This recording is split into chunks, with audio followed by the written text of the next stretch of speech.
Hello and welcome to the Rams Talk podcast. And today it's the day after the opening day of the championship season. Football's well and truly back.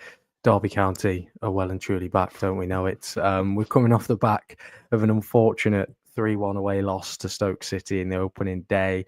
I don't think we're going to overreact by any means in this episode. I think we all know a couple of the reasons why we lost and some of the blaring obvious reasons. But today I'm joined with two Derby County fans, no other than Ivan. How are you? I'm good, mate. I'm recovering from getting stuck in Stoke for longer than I thought I would and getting shouted at by about 10,000 Stoke fans for 45 minutes trying to escape. So yeah, slightly recovered today, but bit traumatic. Yeah, I can imagine it was. No one wants to get stuck in Stoke after a loss. Not fun, not fun by any means. I feel your pain there. And Jake, how are you?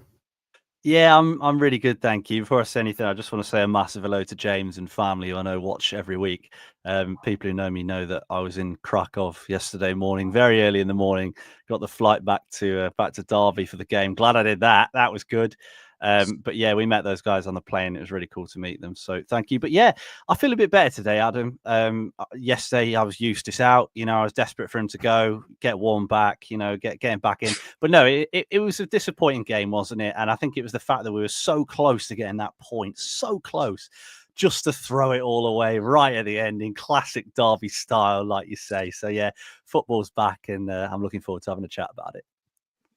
Yeah, it's Derby County well and truly back, aren't they? I think, like you say, we were close to that point, but then I think that final score was probably a little bit more of a fair reflection of how that game went. And we'll go straight into it. That first 45 minutes, we're going at the break 0-0. I'll go to you, Ivan. Do you think that was a fair reflection of that first half, or do you think we were a little bit surprised by how well Stoke played in that first 45? Yeah, I mean, they started really well. I think I was more excited to be back than anything. So just being in the stadium, the atmosphere was incredible. The fans were really good. So that kind of harshed the blow of the first sort of maybe 15 minutes where they were really on top of us.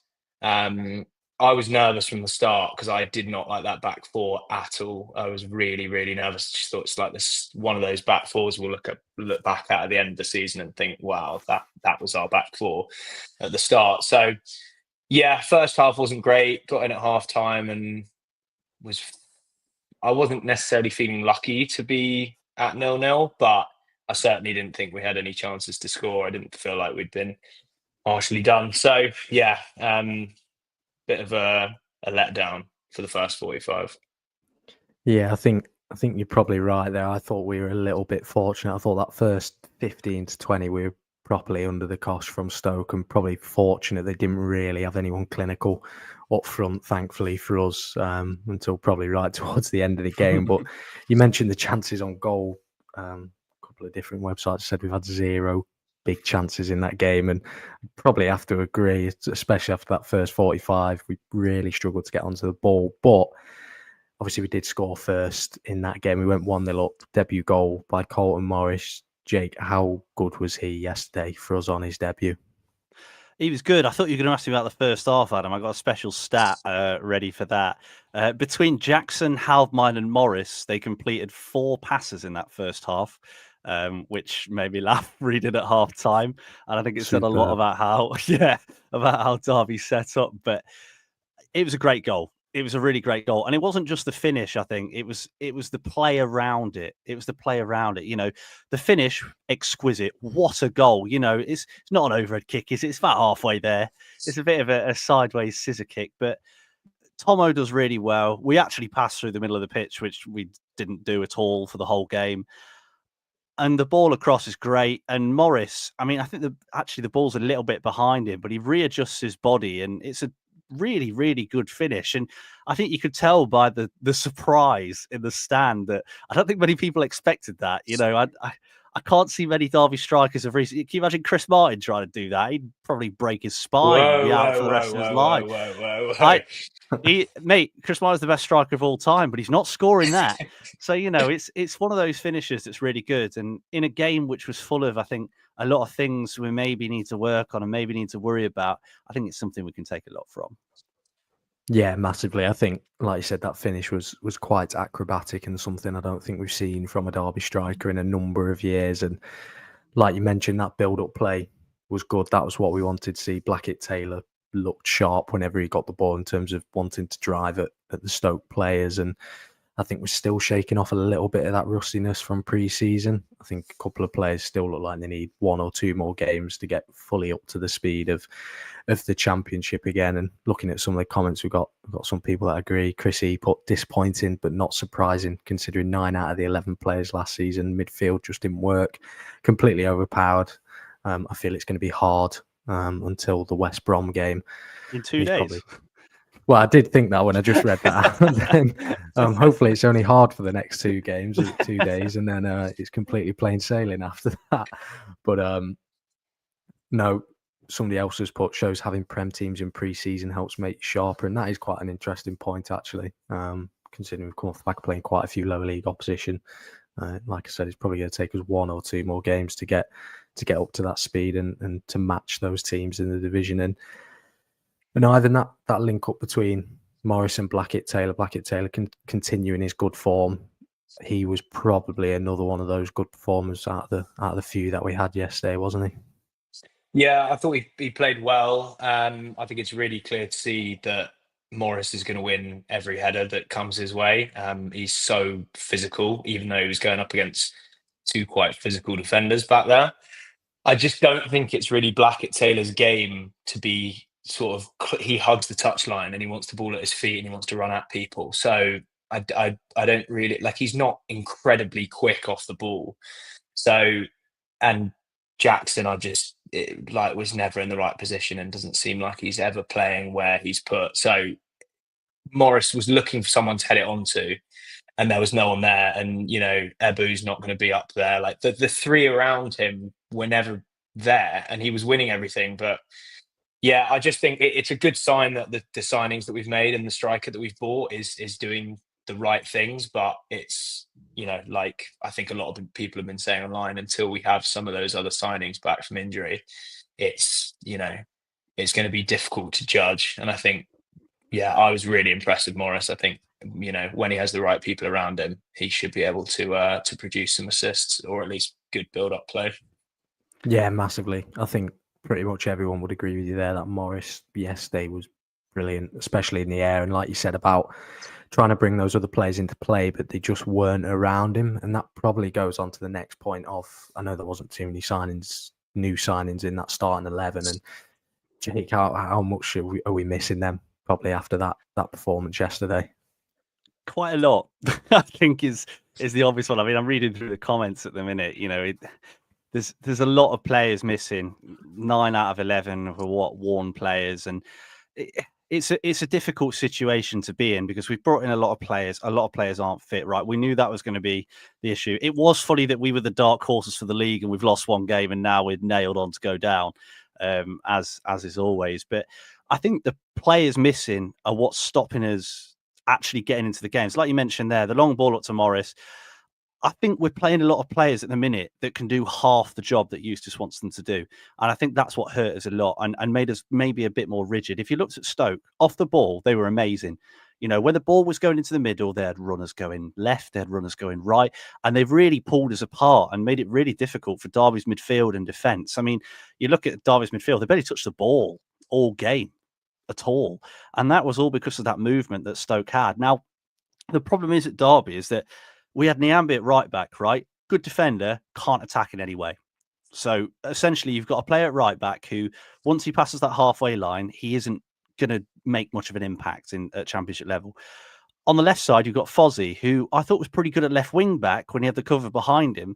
But at left back, he got caught out a little bit because he hasn't got the pace to get up and down. So suddenly you've got 2 players out wide in really important positions that couldn't move up and down the pitch. You then look at Blackett-Taylor and Jackson. What that means is they have to stay really rigid and stay where they are, because if they go bombing on or try and do the sort of movement that Stoke did, it will leave big gaps. And there were a couple of times where Blackett-Taylor did make those moves and suddenly it was 2v1 against Fozzie. So I think, like you say there, Adam, the players we're missing is making a big difference. We didn't have players who were going to gamble going forwards. We didn't have an out-and-out number 10. we had Caden Jackson on the right, who, in fairness to him, did complete 3 passes in his 90 minutes on the pitch. You know, we had a lot of players that were just not playing the roles that suited them best. And I think it's going to be a bit of a square pegs in round holes sort of thing until we get players back. But we've seen a couple of comments about Ozo. You know, we talk about players missing. I thought when Ozo came on, suddenly we looked a little bit stronger. We looked a little bit stronger in the middle. And yeah, let's hope that a few more can come back and make similar impacts. Yeah, massively. I think you're spot on about Ozo coming into the team. When he came on, he looked composed and he looked sharp, ready to come straight into the side. And I know people will get onto it about whether Kenzo should be playing in Adams' position, whether Adams should be playing in Kenzo's position. But Ivan, do you think that maybe we need to bring in David Ozo alongside Adams further back, or just get Ozo into that midfield as soon as possible? Ozo's got to come in regardless. I think had he been fully fit and had he possibly maybe joined a little bit earlier than he did, he would have been starting, and I think he'll have that position as long as he's here and fit. Yeah, it's a confusing one with Adams. It's obviously when we're sort of sat in and trying to break up play, it's great having him up there and running about, and he put in a few tackles on the wing backs really well, pressing. But when we're going forward, it's just like he doesn't know what he's doing, which again, I'm the biggest ever Adams fan in the world. I absolutely love him, but he's not creative. He can't pass, he can't shoot, can't really dribble. His decision making going forward is really poor, and it's not his fault. That's not his position. I don't think he's played that far forward in his career at any other club. So it is an odd one. Yeah, like what Jake was saying, I don't think it helps the midfield when you've got players at wing back who don't want to go forward at all. I love Forsyth, but he's not a left back anymore. Nyambe is just, it's difficult. There was one point where Nyambe had the ball put through. He made one run.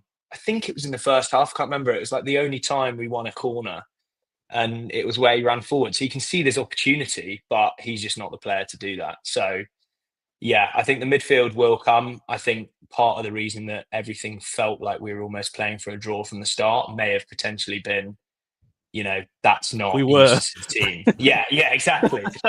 And I think that is mainly because that's not Eustace's team at all. He doesn't want to play that 11. I don't think he was happy with the back 4. I don't think he was happy with necessarily playing those 3. And I don't think he wants to play Jackson. So yeah, I think we need some reinforcement. But like you said about Ozo, he was fantastic. He's always in the right place at the right time, really physical, but could also make things happen going forward. So I'm looking forward to him being starting alongside Adams. Yeah, I think it's key that I think, like you say, Ebou Adams is such a key player to, well, what has been our system and what we've been about for the last 2 years now. And I think it's key that we keep him in the team. And I almost feel like we're losing his effectiveness when he's further forward. I think, like you mentioned there, having about him being able to press the attackers, at times it can work, probably towards the latter stages of the game when players are more tired and pocket space open up. But I felt like in that first half, he was completely bypassed most of the time, when I think in pre-season it probably looked better than what it will do during the season based on the fact he was playing against weaker sides. And then when he's playing against Stoke and pretty much 80% of the Championship who have ball-playing centre-backs, I don't feel like he's going to win that ball back as much as he would if he was further back and have that effectiveness. And I think we're probably overplaying him in that position. And I'll go to you, Jake, about this. I think we'll be talking about this for as long as they play it with Kenzo further back in that pivot, as people call it. And I can see why he's there. Obviously, played there over in Holland, and at times he's shown his effectiveness there. But for me, him being further back, he just wasn't up to the physicality of the game yesterday for me. Do you think we'll continue with him in that position, or do you think we're going to see it changed? I don't know. If I'm being perfectly honest, I don't know. I think the problem with Kenzo, and there's a comment from Simon about this, you expect him to kick on. It's only one game. Yeah, I completely agree with that. I don't think Kenzo had a good game. But part of the problem, I think, at Derby at the minute is the fact that we set the midfield out like we do, and we don't have options. There was a time yesterday when Kenzo got the ball and he did really well, and he spun his man, and he looked up and he went to play a pass, and he went to play a pass 3 or 4 times until he eventually just fired it in behind, saying, "Off you go, Morris, go chase that," because not one person offered for the ball. You know, Jackson seems to run away from the ball a lot. He seems to actively get into positions where he can't get the ball. And then you've got Blackett Taylor on the other side, who, like we said, his off the ball movement, he just stands still. He wants the ball to his feet, doesn't he? He doesn't want to break in behind or pull defenders about. He wants it to his feet so he can stand someone up and run at them. And I don't think it's suiting Kenzo at the minute. He's got Ibu in front of him, who's, you know, great player, runs around, has the first touch of a trampoline, keeps trying that outside foot ball that makes me boot the chair in front of me every time he does it because it's never worked. And then he's got Tomo next to him, who's a decent player, like Adam mentioned, in small pockets of space. You know, he picks the ball up, he's quick, he moves well. But again, his sort of passing and moving just isn't quite on the same level. I think if we're playing Kenzo in that position, we've got to have Ozo next to him. We have to have Ozo next to him. And I'd like to see someone like Bobby Clark in front of him. Because if you've got those two holding, suddenly you've got 2 players that can pass and move and unlock defences. Whereas before, in the game yesterday, it felt like we're just wasting him. You know, all he's doing is running around and tackling. That's not what you want from him. You know, he's not one of those players he's not Ibu Adams. And I guess that goes back to your original point. You know, why is Adams in attacking mid? Well, he's there to press, isn't he? But the teams that we're playing against are better at moving the ball. We're not playing Warsaw. You know, if we're playing Warsaw, it'd be easy. You can just press them.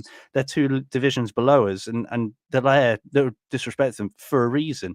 Playing against championship teams, it's much harder. But I just wanted to cast your mind back. The last time Derby played that 4-2-3-1 under Eustace with pretty much an identical side was when we lost 4-0 to QPR. So, you know, when you look at that and you look at the change there with exactly the same personnel pretty much, we've almost drawn. So that's actually huge progress in the 4-2-3-1, and hopefully new players coming in and coming back from injury will make a difference. Hopefully it does. You've just given me awful flashbacks to that night at QPR when I avoided watching any of the game as I couldn't go, and then went to the pub and they played the highlights straight away as soon as I walked in. So you're giving me nightmares back about that again. But no, that Kenzo and Adams debate in terms of which position they should be in, I think we'll be talking about for as long as it carries on. We saw it throughout pre-season, so I'm sure we're going to continue to see it.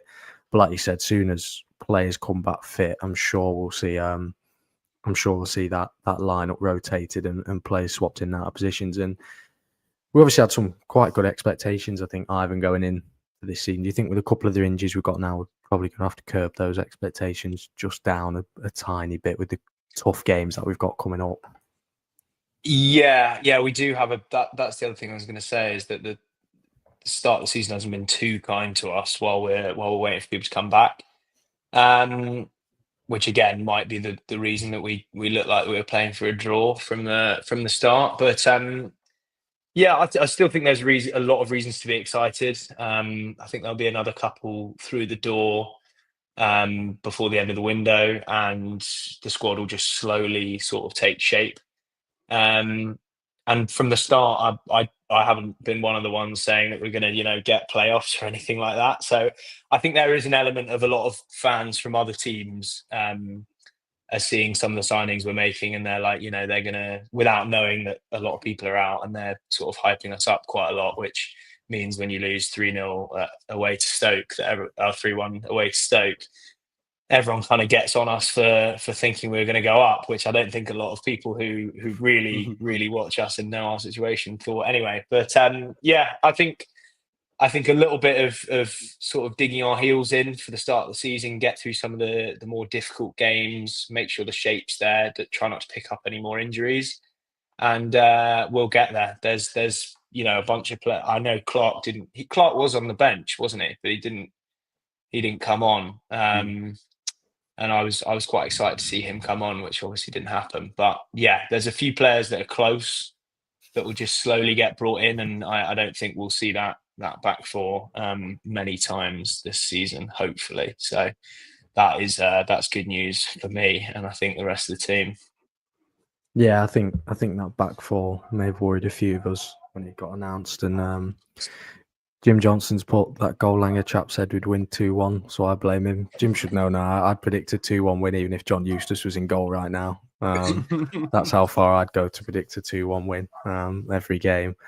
But in terms, we'll go back to the Stoke game finally. In terms of the end of that game, obviously we were on for that draw, Jake, maybe a little bit undeservedly. Stoke score that worldie through Baker to equalise, and then obviously we concede the 2 late on. Was it a little bit of a disappointing manner in the way that we sort of capitulated? I don't want to use that word, but we sort of did towards the end, didn't we? A little bit. Yeah, it was awful. I mean, part of the problem for me was some of the tactical changes we made. We went to a 4-4-2 very quickly. I know we play a 4-4-2 out of possession anyway, but we seemed to go 4-4-2 permanently after Weimann came on. That shot, by the way, that free kick was his only touch of the game, which I found very funny, considering he came on with like 15, 20 minutes to go. But we changed system then, and then we changed it again to bring Sanderson in. And I thought the second Sanderson came on, our shape was an absolute shambles. You know, he's been in the team, 5 minutes? And he came off the bench, and suddenly our back three was all over the place. I mean, you look at that second goal, the positioning of the back three is a shambles. You know, Danny Barr is about 3 yards deeper than everyone else. You've got Sanderson, who's for some reason 2 or 3 yards too high up, and it just didn't make any sense. It felt a little bit weird. I understand Eustace, he wanted to close the game out, right? And we did that a few times last season. We bring the likes of Fozzie on or something like that late on in the game and bring them on. But I think maybe it was just a little bit too early. I don't think Stoke looked that threatening before that. It wasn't like they were knocking on the door and hitting the post. They had a couple of good efforts from range that Zetterstrom saved well, but apart from that, they weren't. It seemed like to a point they'd kind of accepted that they were drawing that game. And then Sanderson comes on. Suddenly, we're wide open in midfield. The defence is all over the place. And, I mean, Sanderson's last appearance for Birmingham, he came off the bench to close the game off and gave a goal away and conceded. And he's done the same for Derby as well, which is, you know, a bit of a disaster debut and a disaster end at Birmingham. It's not a good start for him. And hopefully his head doesn't drop. But, yeah, it just felt a bit weird, Adam, if I'm honest. It felt a bit weird. And it seemed a bit un-John Eustace-like. It felt like panic. You know when you play like Football Manager or something, and it's the 90th minute, and you go contain, and you bring your 6 centre backs on, and time wasting always, and all of that sort of stuff, and try and defend for your life and everything like that, and hope you don't concede. And it kind of felt a bit like that, and it felt a little bit uncharacteristic. But again, it's the first game of the season, so I'm sure we'll have forgotten about this soon enough. I mean, 4-2 against Blackburn. Forgot about that about 3 weeks later. So yeah, I'm not too worried about it. Yeah, I think I agree with you. I think it was a strange end to the game because, like you said, I don't think Stoke were having clear-cut opportunities on our goal, and Zetterstrom was pulling out amazing saves. He obviously made that quite acrobatic one towards the end, but like you say, I thought most of Stoke's shots either fell wide or were from distance. So yeah, it was a disappointing way to end the game, but like you say, it's the first game, and I'm sure when we play Stoke in the reverse fixture, it will be of a closer one, and there'll be a different team lineup for that. And we're going into it now. I've got 2 games in 1 week. The Championship is back, and we'll be doing this pretty much every week now, as I'm sure we'll expect. We've got obviously the cup game away at West Brom on Tuesday night, which is a tough fixture in itself if that was in the league. So it'll be interesting to see what lineups both teams put out, and also Coventry at home for the first home game back at Pride Park, which is another really difficult game against a team that are probably aiming for that top 6, along with West Brom. So looking ahead to those games now, obviously with West Brom on the Tuesday night, they beat Blackburn in the league, and Coventry got a 0-0 draw against Hull City. I'll go to you, Ivan, first. What's your thoughts out of these 2 games? And I'll ask for a score prediction at the end of that as well. West Brom, I'm not sure what to think about. We obviously haven't had Eustace for a cup run yet, so I don't know how high he values the EFL Cup.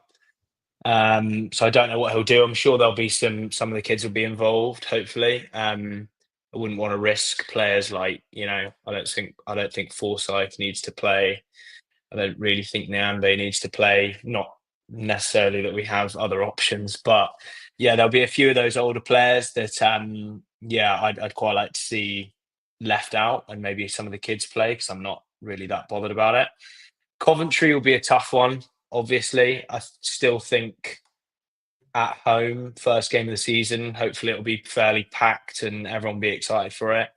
Um, it'll be a really difficult game because they're a good side, but I trust Eustace at home. I think he'll change the things that need to be um, changed, and we've seen him make changes before as well. The Adams thing just doesn't seem to be working like we've been said. I can see him making a change there.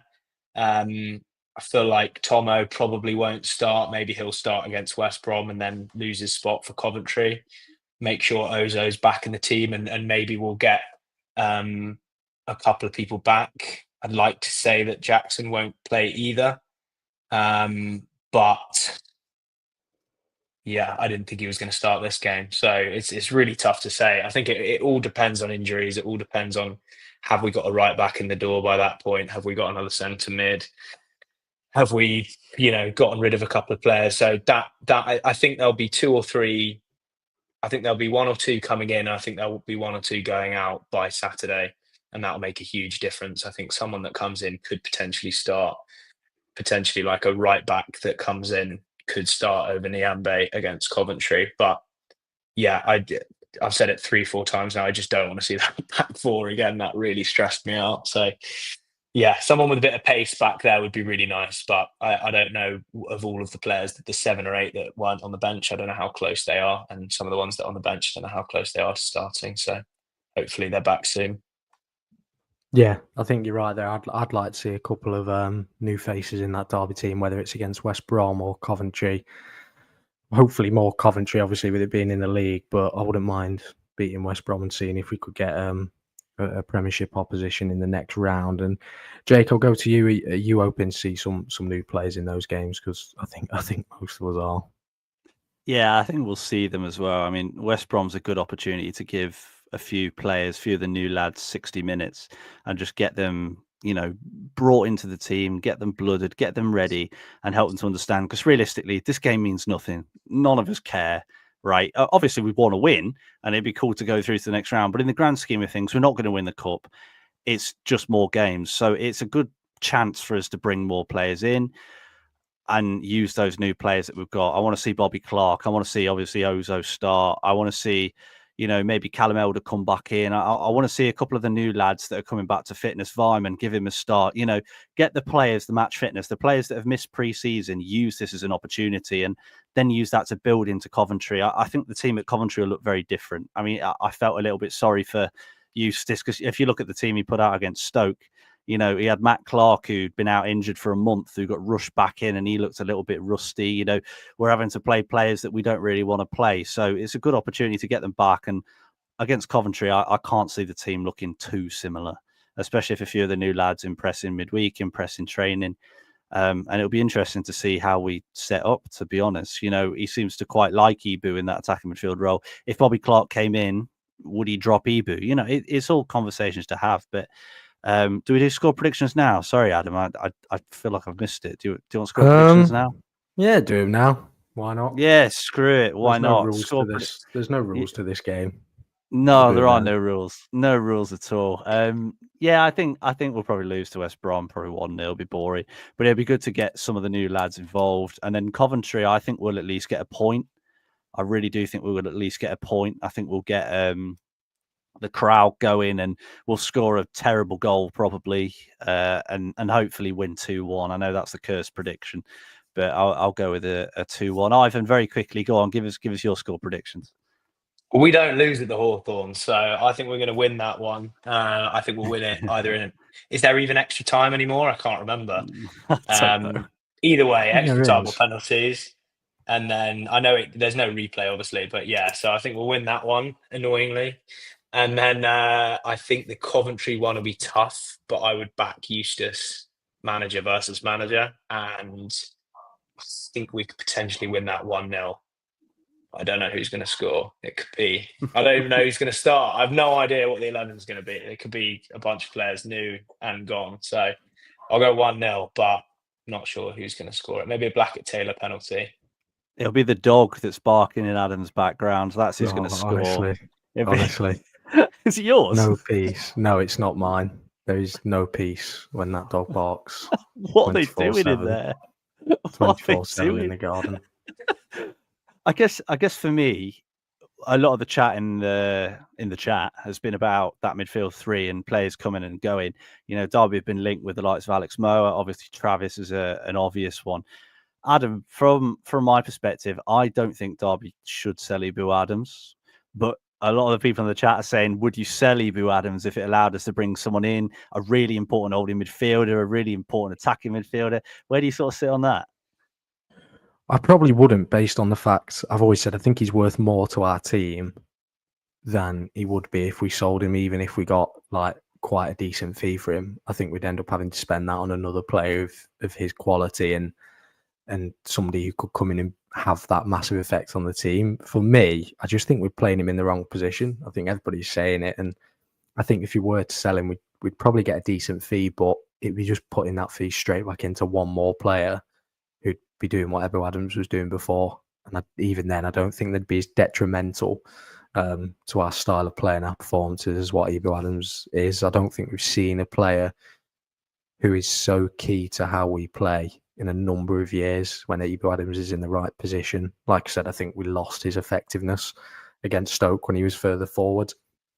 I think it's interesting to play him further forward because in theory it should probably work with his intensity and his work rate and how he can win back the ball. In theory, you think it probably should work and add a different dynamic to our team. But for me, I just think we need to keep it simple and play players in the position that we think they can do their best job. So I understand that's why we picked that back four, because I think Niambe, in theory, even at wing back, defensively, you get the best that he can offer in that position. And if we get anything going forward, then that's a bonus too. And the same with Forsyth. So I think with Ibu Adams, if we just play him that little bit deeper, whether it be in central midfield or hopefully in that holding position, I think we get the best out of him. And I think if we did let him go, I think we'd really struggle unless David Ozo would stay fit for the entire season, because I think that's a key position that is probably so important to how John Eustace plays. And even at Ibu Adams' age, I don't think we'd get that good of a fee for him.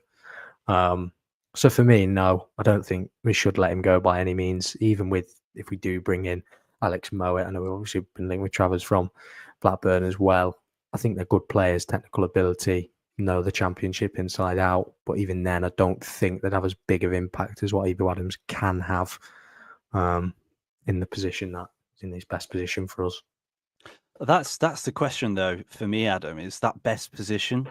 Now, we know Eustace wants to play a 4-2-3-1, right? That's pretty much two holding midfielders that sort of scrap, win the ball back, sort of play out from the back. And then you've got an attacking midfielder who's meant to run, get involved. And you've got wingers that are meant to put the ball in the box, big, strong target man. I don't know if Adams fits. And that might be an interesting, discussion point that we'll have for the next few weeks if you keep your eyes after being blinded by that light there. But I look at it like, I think Ibu Adams is a great player, and I think he's done amazing stuff at Derby. But when you look at it, I don't think he really suits that attacking midfield role perfectly. He's not great on the ball, is he? He'll run, he'll fight, and he'll probably score quite a few goals running in late from midfield. He seems to have a knack of being in the right place, but you want probably someone with better technical ability. But then you look at the holding midfield role, and it's clear that Eustace wants players that can pass out from the back. And Ibu Adams cannot pass out from the back. We saw it last season under Warne, where he was playing holding midfield and teams targeted him because they knew his touch wasn't great, because passing wasn't great. He couldn't play those big diagonals. It's just not something that suits him. And I don't know if there's a position in this current setup that suits him. And that's why I think, Ivan, when you look at it, I think Derby are looking at holding midfielders because we've got a couple of attacking mids in. We've got Brewster, we've got Clark. We've got a few attacking mids in. Would you let Ibu go if it meant that we could bring in a holding midfielder and a winger? A winger, please, a winger. Please, a winger, please. Now Blackett Taylor's dead, probably, but we need a winger. What do you reckon, mate? I'd like to know what you think. Yeah, it all depends on if you can get someone in. I mean, Adams is one of the best, if not the best, ball winner. Like he's so good at what he does, and unfortunately, sitting in the 10, he's not getting to do any of what he does, which is breaking up play. And I think you made a good point about sort of when you're talking about Kenzo being back there and he likes having players that pass the ball. And there's nothing to pass to. Like there's absolutely nothing because the wingers aren't doing anything, and in terms of like running onto the ball, and Morris isn't very quick. So it's like I just think everything needs to be taken with a pinch of salt, and it's like everything that Eustace wants to do doesn't work with the team that he put out, and he doesn't really have a choice with what he put out. So I'm not really taking much from the Stoke game. It would have been kind of fair to get away with a point had that header hit the post, and then we wouldn't have conceded the third, and we would have come away thinking like, yeah, that's a pretty rubbish team that was put out, and we got away with a point, and we'll take it. So. But going back to Adams, yeah, I don't know, honestly. It's a really tough one without knowing who's coming in. It's like, yeah, I'd love to say sit Ozo and Kenzo back there, but what happens when we sell Adams and one of the other midfielders we get in isn't as good as we think, and then Ozo's injured, and we start to think, wow, why did we sell our captain and the player who's probably been our most consistent player for the last 2.5 years? So it's a difficult one. If we could get Travis in, which I know is sounding more or less like it, just who knows what's happening there, then yeah, I could probably say yeah, he's got a decent sort of injury history, and seems like he could sit in there pretty well. But I just don't know until we see some names come in at winger and we have some actual options going forward. None of this works anyway. So I think the midfield is the least of our problems, because defensively, I know we shipped 3, but I thought we looked moderately okay, and that was with not a very good setup. So I think we'll be all right, but none of this to me matters until we get some attacking options. We're going to look very similar to how we looked early part of last year, with no attacking threat whatsoever, without getting some names in the door up there. I think the midfielders, we've got options at the moment. So I wouldn't sell him yet, but I could be convinced by Eustace. He could convince me to do most things. So I'm happy to go with him on this one. Would you sell Osborne if it meant we could bring a winger in? I think I'd walk Osborne on my back to wherever he would like to go. No, I really like Osborne. That's unfair for me to say. I do like him, but yeah, I'd do pretty much anything if we could swap him out for anyone on the wing that isn't named Caden Jackson. Yeah. I think we'll see. I think it'd be really interesting to see how Eustace sets things up when we get players back. And it was mentioned when Brewster came in, he can play out wide. He played out wide quite a lot for Sheffield United, and we've got a few players that can play across that fluid 3. Me and my brother have a bit of an inside joke because we talked about when Derby last played 4-2-3-1 under Koku, we played Burton away, and we played with a fluid 3. The fluid 3 of Bennett, Dowell, and Joseph soon, and we ripped them to shreds that day. I think Waghorn scored a hat trick. So if we can recreate that fluid 3, I'm getting some Vietnam flashbacks right now. This is. I know, yeah, horrendous. I mean, Adam, looking forwards, we look at those wide positions. We've talked about it already, haven't we? Like, we played Jackson there, right? Blackett Taylor's hamstrings are made of paper mache or something. Who do you want to see in those wide positions? Because it's a bit of a debated topic. I know there's a lot of players that we've not seen because they're never fit. And I say never fit, they've been here 2 weeks and they've not been fit yet. But who would you actually want in that sort of fluid 3 behind the striker? I think it's really hard to say. Some of the new players I've not seen too much of, but for me, Blackett Taylor has to be involved in there somewhere based on how sharp he was in pre-season. He showed against Stoke he can beat his man. He does have that turn of pace when the ball's at his feet, and we know what his strengths are. So I think we almost have to consider that. As long as we play to his strengths, I think we will see an output of goals and assists from him, no doubt. He looks sharp and he looks like he's ready to play a number of games this season. Obviously, I hope he's fit. I hope he just went off precautionary on Saturday. I think Morris is an obvious with how he played. I think Vic said it in the comments that I'd like to see maybe Wyman come in behind. I'm not sure how fit he is and whether he can play a full 90, but even a 60 minutes I think will do a decent job considering his. I think what impressed me, I know, like you said, he only got one touch. I thought he touched the ball for the free kick to win it. He might have done. Yeah, I'm not overly Fot Mob sure. doesn't believe you. Fot Yeah. Mob thinks he was only one. But I think obviously what I've seen of Wyman since he left us before is that his footballing brain's gotten better. He's obviously gotten smarter, and he knows how to play without having to do all that running that he probably had to do with us before.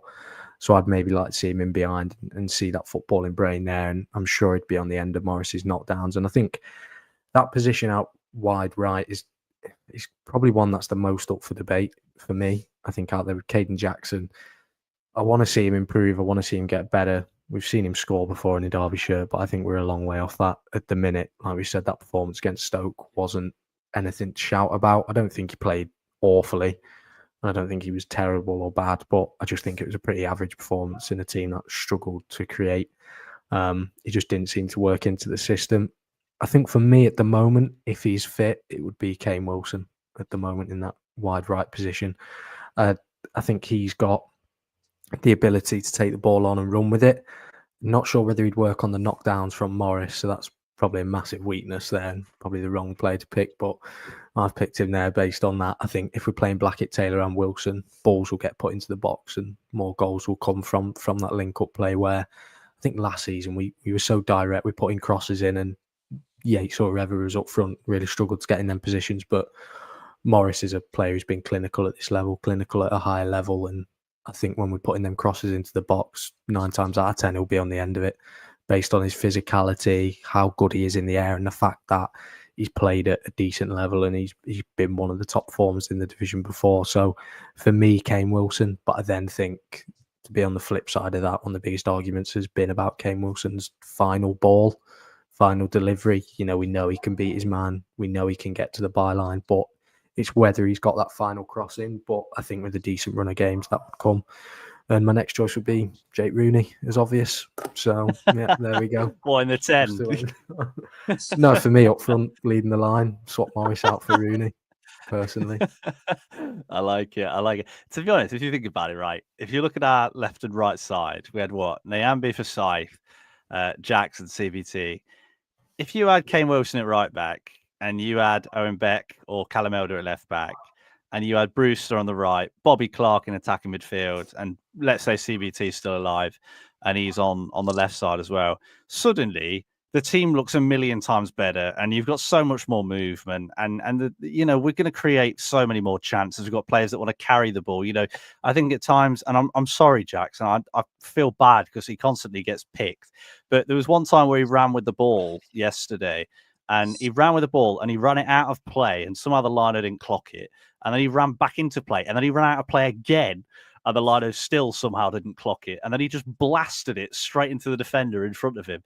And I think sometimes it looks like he genuinely doesn't want the ball. He doesn't want to run with the ball. So having players in those positions, if you get Brewster on the right, if you get Clark, if you get players like that, suddenly we've got 4, 5, 6 players that want the ball and want to carry it. I think it would look so much more dangerous. I just think yesterday we just didn't have the right players for me. We just didn't have the right players, and we couldn't match Stoke's intensity. And let's hope that it changes. It changes very soon. Adam, I'm going to hang back over. I can't speak now. I'm so I didn't expect to say this many words. Adam, I'm going to hand back over to you now, mate, Mr. Gaffer. If you would like to take the reins.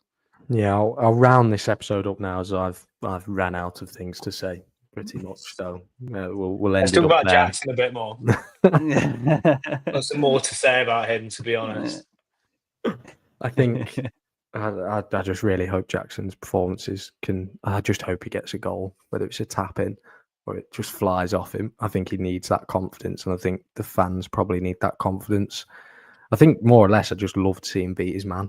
I think that would then say to me he's got it to play in the team, but I think as things stand, I don't think he'll be first choice when those players come back fit. But I'll chuck my score predictions in there for the next week coming. Like Ivan said, we don't seem to lose at the Hawthorns, so I'll go with a 1-0 win. I'll say Jake Rooney's going to score from a corner. I genuinely believe that. Yeah, no, the opposition's corner. West Brom are going to swing one in. He's going to volley it 90 yards up the pitch or however far it is. No, I do think we'll beat them there, just because I think based on the fact we've got so many injuries, we're probably going to have to put out a decently strong team to avoid playing a whole academy side. And I think against Coventry, I think a 1-1 draw. I think Blackett Taylor will score. I think he's looked sharp, and I think if he gets more of the ball, especially at home, I think we'll see a better performance than what we have done away at Stoke. And to reiterate what Ivan said, with hopefully a few more of the new players coming into the team. But that's where I'm going to wrap it up there. It's been a good episode, considering that we've come off the back of a pretty disappointing loss, to be honest. But the game was actually all right, really, when we were drawing for the majority of it. So we'll just remember that part of it instead. If you have enjoyed this episode, don't forget to rate it 5 stars on whatever you're listening on. If you haven't, then please don't. You can obviously see us on YouTube. You can follow us on all our social medias. They're linked in the description as well. So yeah, hope you've enjoyed this episode, and we'll look forward to seeing what West Brom on Tuesday and Coventry on Saturday has in store for us. So up the Rams, hopefully a better performance, and it's goodbye from me. Sorry, Caden, by the way, for everything I've said. Goodbye from me. It can't get much worse than this, can it? It can. Goodbye from me. Thank you for listening, everyone.